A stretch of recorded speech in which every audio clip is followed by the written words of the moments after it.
Hello friends, good evening. आज हम बात करेंगे कि आईटीआर हम कैसे फाइल कर सकते हैं क्यूको की वेबसाइट से, जहां पे हमें free of cost ITR file करने का मौका मिलता है।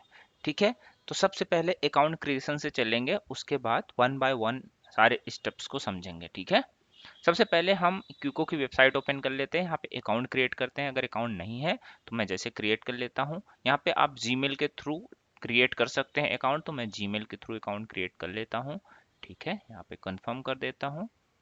उसके बाद हम बिगिन बटन पे क्लिक करते हैं। यहाँ पे अपना सबसे पहले पैन कार्ड डालते हैं। ठीक है, तो मान लो यहाँ पे मैंने पैन कार्ड डाल दिया अपना।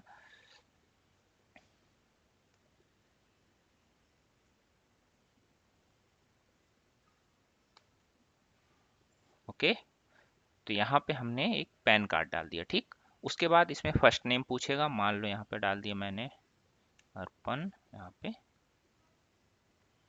शुक्ला। ठीक है, यहाँ पे मैंने सेव कर दिया। जेंडर में मैंने डाल दिया अपना जो जेंडर होता है, मेल या फीमेल। डेट ऑफ बर्थ, यहाँ पे डेट ऑफ बर्थ मैंने डाल दिया।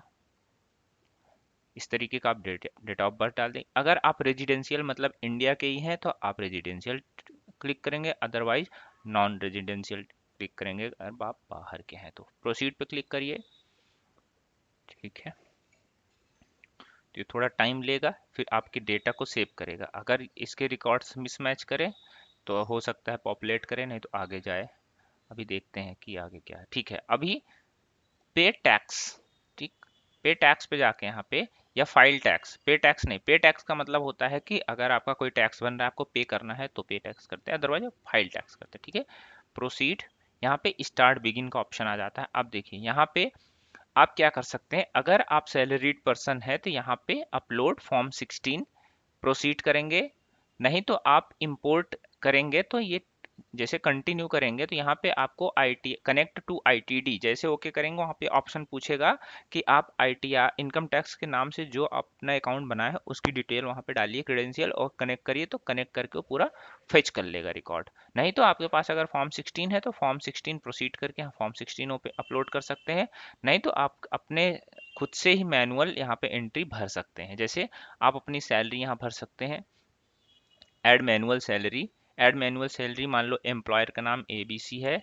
मैंने यहाँ पे जो है पैन नंबर डाल दिया, ऑप्शनल है तो अभी पैन नंबर नहीं डालते। यहाँ पे एम्प्लॉयर की कैटेगरी मान लो कि आपका अगर सेंट्रल गवर्नमेंट है, स्टेट गवर्नमेंट, पब्लिक सेक्टर जो भी रहे, पेंशनर रहे, या अदर मतलब जैसे प्राइवेट हो गया। ठीक, तो अदर सिलेक्ट कर लेते हैं मोस्ट ऑफ द केसेस में, सेव करते हैं। ठीक है, यहाँ पे एड्रेस मान लीजिए कुछ भी डाल देते हैं, जैसे जो आपका एड्रेस वही डालना है, लेकिन मैं अभी के लिए कुछ भी डाल देता हूँ। यहाँ पे दिल्ली डाल देता हूँ, यहाँ भी दिल्ली डाल देता हूँ, और यहाँ पे आपका दिल्ली डाल देता हूँ। पिन कोड मान लीजिए कुछ भी डाल देता हूँ, सेव कर देता हूँ। ठीक है, अब यहाँ पे पूछेगा बेसिक सैलरी क्या है। तो आपको जो फॉर्म 16 मिलता है उसके लास्ट में आप देखेंगे कि आपकी बेसिक सैलरी रहती है आपका, जैसे मान लो बेसिक सैलरी किसी की 2 लाख रुपए है। ठीक, उसके बाद यहाँ पे आ जाता है जैसे कि आपका एचआरए भी आ जाता है, जैसे हाउस रेंटल अलाउंस रहता है, हाउस रेंटल में मान लो 1 लाख रुपया है। ठीक है, उसके बाद यहाँ पे और भी आ जाता है, जैसे मान लो ट्रैवल अलाउंस है, लीव इनकैशमेंट, अगर आपको लीव भी मिलता है साल भर में कोई लीव का पैसा मिलता है आपके अकाउंट में, तो यहाँ पे डाल देते हैं मान लो। ठीक है, उसके बाद यहाँ पे ऐड करते हैं, मान लो स्पेशल अलाउंस मतलब अदर अलाउंस में मिला के अदर अलाउंस में पूरा अमाउंट डाल देते हैं यहाँ पे, 2 लाख रुपए समथिंग का।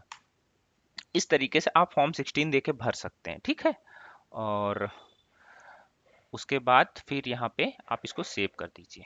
जब ये सेव कर देंगे आप, तो ये आपका दिखाने लगा ग्रॉस सैलरी। ठीक है, इसमें 50,000 का आपको एग्जाम्पशन मिल रहा है। ठीक है, तो आपका हो जाएगा लगभग टोटल 4,60,000 रुपए का। अगर आप समरी में देखेंगे तो 4,60,000 का, क्योंकि 50% स्टैंडर्ड डिडक्शन दे रहा है। ठीक है, टीडीएस में अगर आपका कोई टीडीएस कटा है तो ऐड टीडीएस पे क्लिक करेंगे और यहाँ पे डाल देंगे कि मान लो मेरा 50,000 का टीडीएस कटा हुआ है। ये आपको 26 AS के फॉर्म में दिख जाएगा। ठीक है, और टैन डिडक्टर का यहाँ पे टैन नंबर डाल देंगे, मान लो ABCD 1 2 3 4। थोड़ा सा इसका फॉर्मेट देख लेते हैं क्या है। ABCD 1 2 3 4 5C। टैन देखना पड़ेगा कि टैन क्या है यहाँ पे। उसके बाद टैन यहाँ पे ये डालने का है, फिर सेव कर देंगे तो जो आपका टीडीएस कटा रहेगा वो दिखने लगेगा, रिफ्लेक्ट हो जाएगा वहां पे। तो जब कैलकुलेट करेगा, जैसे मान लो आपका केवल सैलरीड पर्सन है, ठीक है, तो सैलरीड वाला यहाँ पे डिटेल आप भर दीजिए।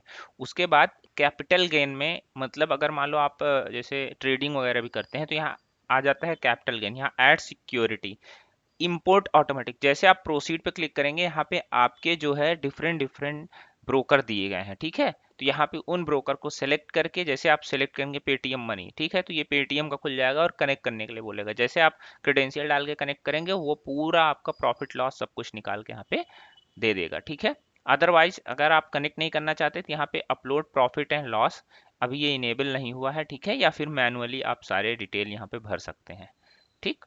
इस तरीके से आप यहाँ पे अपने जो भी कैपिटल गेन, मतलब जो इक्विटी में आपने शॉर्ट टर्म लॉन्ग टर्म किए हैं। अब बात आती है बिजनेस में। बिजनेस मतलब एफएनओ ट्रेडिंग में भी अगर आपने किया है फ्यूचर एंड ऑप्शन में, तो उसके लिए भी आप अपने ब्रोकर से यहाँ पे कनेक्ट करके इस तरीके से पूरी डिटेल फेच कर सकते हैं, तो आ जाएगा, ठीक है। इतना करने के बाद अगर आप केवल सैलरीड पर्सन है तो इन सब की जरूरत नहीं। फिर आप टैक्स क्रेडिट में आके यहाँ पे 26 AS आप डाउनलोड कर लीजिए, आईटीआर में लॉग इन करके वहाँ 26 AS मिल जाएगा, डाउनलोड करके यहाँ अपलोड करके प्रोसीड कर देंगे, ऑटोमेटिक फेच करके सारा डिटेल आ जाएगा यहाँ पे, ठीक है। उसके बाद यहाँ पे आपको बैंक अकाउंट ऐड करना है। बैंक अकाउंट ऐड करने के लिए जैसे आप प्रोसीड आईटीडी करेंगे, ऑटोमेटिक फिल कर लेगा। नहीं फिल कर पाएगा तो आप यहाँ पे मैनुअली भी डोमेस्टिक बैंक ऐड करना है। अगर आप इसी कंट्री के हैं, इसी कंट्री का बैंक अकाउंट है, तो आप यहाँ पे डोमेस्टिक बैंक अकाउंट क्लिक करके प्रोसीड करके यहाँ पे डिटेल अपना फिल करके बैंक ऐड कर सकते हैं, ठीक है। इतना करने के बाद एडिशनल डिटेल यहाँ पे जो भी चीजें रहेंगी आपको पूरा दिखने लगेगा, कितना आपका पैसा कटेगा कितना नहीं। ड्यू टैक्स यहाँ पे टैक्सेशन में देखेंगे तो आपको क्रॉस इनकम 4,60,000 है, टैक्स पेबल 8,000 बनता है, रिबेट आपको 8,000 मिल जाता है न्यू रेजिम में, तो आपको जीरो टैक्स बनता है, ठीक है।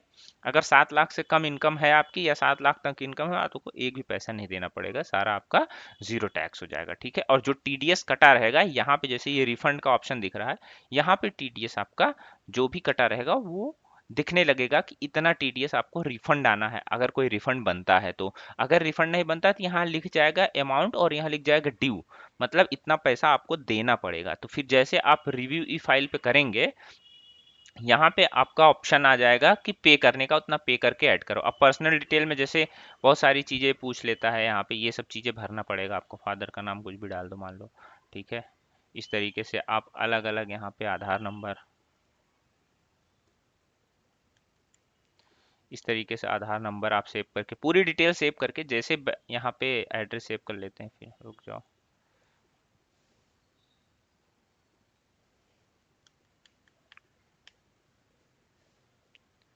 ठीक है, कॉन्टैक्ट डिटेल में इस तरीके से मोबाइल नंबर सेव कर। इन सब इशूज़ को आपको सॉल्व करना पड़ेगा, तभी वो यहाँ पे बैंक अकाउंट आपको ऐड करना पड़ेगा। जैसे बैंक अकाउंट ऐड करेंगे डोमेस्टिक, यहाँ पे मान लो सेविंग्स है, आईएफएससी कोड मान लो ICICI,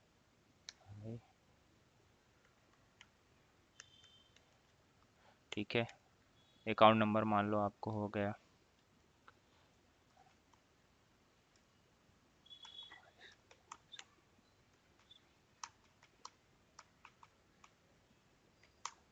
इस तरीके का आप सेव कर लीजिए। यहाँ पे अकाउंट नंबर आपका बैंक सेव होगा, ठीक है। अब रिव्यू फाइल करेंगे, जैसे कंटिन्यू विथ ई फाइल करेंगे, यहाँ पे सारा कंप्यूट करके आपका आ जाएगा कितना रिफंड बन रहा है, कितना टैक्स पे करना है, क्या नहीं पे करना है। आप यहाँ से आईटीआर जेसन इसको भी डाउनलोड करके ऑफलाइन अपलोड कर सकते हैं, आईटीआर लॉग इन करके। और यहाँ से ई फाइल पे जैसे क्लिक करेंगे, ये क्या करेगा, कनेक्ट करने के लिए बोलेगा इनकम टैक्स, और कनेक्ट करके आप यहाँ से ई फाइल कर सकते हैं, ठीक है। तो ये सिंपल सा रास्ता है, फ्री ऑफ कॉस्ट आप यहाँ से अपना आईटीआर फाइल कर सकते हैं। वीडियो अगर अच्छा लगा तो प्लीज़ लाइक कीजिए, प्लीज़ शेयर कीजिए, ठीक है। और सभी लोगों तक शेयर कर दीजिए जो अभी तक इनकम टैक्स नहीं फाइल किए हैं। 31 लास्ट जुलाई है, तो उसके पहले आप आईटीआर फाइल कर दीजिए। Thank you so much.